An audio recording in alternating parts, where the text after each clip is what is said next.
morning. Good morning. Most of you know me. I've been going to the church since I was 5 years old. That was a long time ago.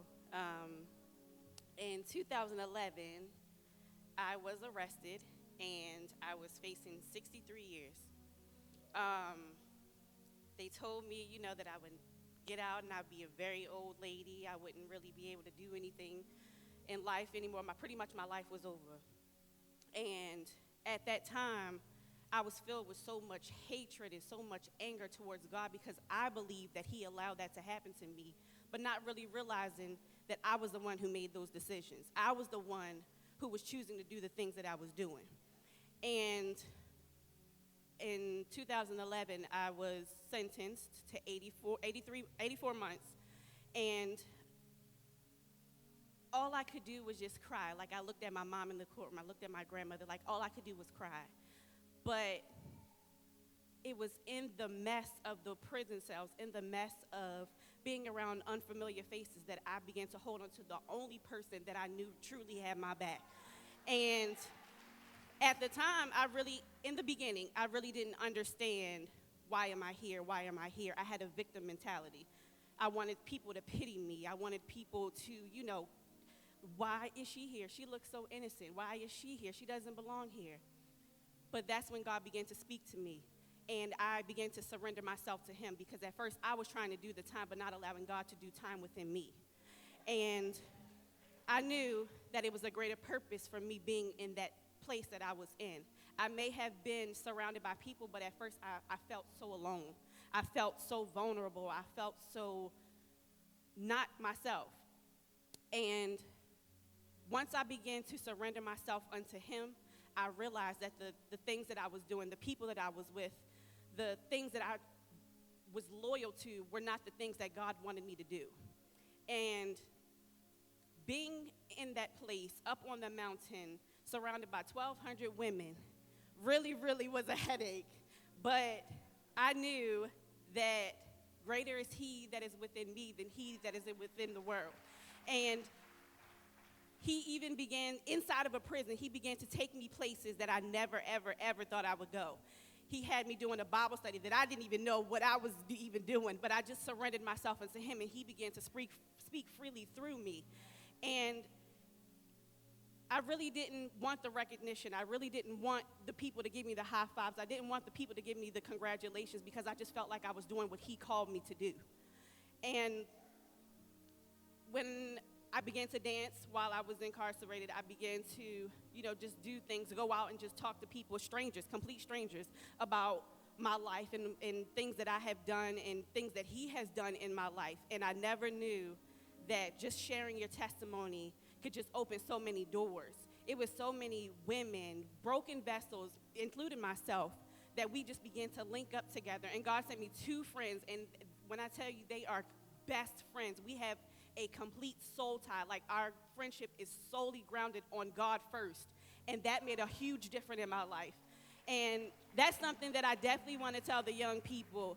Getting a friendship that is grounded on God will take you so many places. Don't be looking at the people for what they wear, what they do, who they are. Get your friendship grounded on God, and those friends will last forever. And when I came, we began to fast. I never even heard about fasting. I never even knew what fasting can do. We began to fast together. We began to pray together. Even in midnight hours, we get up and we prayed, and we did so many things, and we didn't understand it at the time, but it was for a greater purpose. Fasting for our families, praying for our families, standing in the gap for our families, even when we didn't understand it, but we just wanted to be obedient to the call. And when I came home, I was just like, oh my God, I don't have anything. Completely everything was gone. I was gone for 5.5 years. And that's another thing. They told me I had 84 months. I left 5 years and some months. I didn't do the complete time that they said that I was supposed to be still incarcerated until 2017. I got out 18 months early. I came home not really knowing what I was going to do, where I was going to work, where anything. But I said, God, I trust you. I came home. People had just got me stuff that I didn't even know. My grandmother, oh my goodness, I love my grandmother to death. Love my grandmother. Everybody, my grandmother's Audrey. Love my grandmother. She definitely, my mother definitely made sure I had everything. And when I had to go to the halfway house for 6 months, that in itself was a trial. At first, they didn't really want me to go anywhere. They didn't want me to come to church. The second week that I was in the halfway house, I had a pass to come to church, and I haven't left. I have not left here ever since I had that pass to come to church. And I just realized that me putting my loyalty and my trust in God and not the friends definitely was worth me doing. Did I like it? No, I didn't like it. But I knew that in the past, I had to do the things that I needed to do to get to where I am today. And I've been home for about 11 months. It'll be a year next month. I have 2 jobs. I have my own business. A lot of people say that I can't do anything. I tell them that I can. A lot of people think that I won't go anywhere. I tell them that I will. It's nothing but God. Nothing but God. Sometimes I'll get 2.5 hours of sleep, 5 hours of sleep, but I'll get up and say, God, I trust you.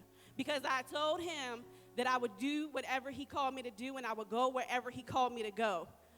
So young people, just remember that your yes means yes. And sometimes you'll have to say it over and over again. I told God yes, I told God yes, I told God yes. And it may not feel good. And you may be doing it by yourself. But just know that God definitely is on your side. Even when you don't feel like doing it, tell God yes, he's on your side. Even when you don't see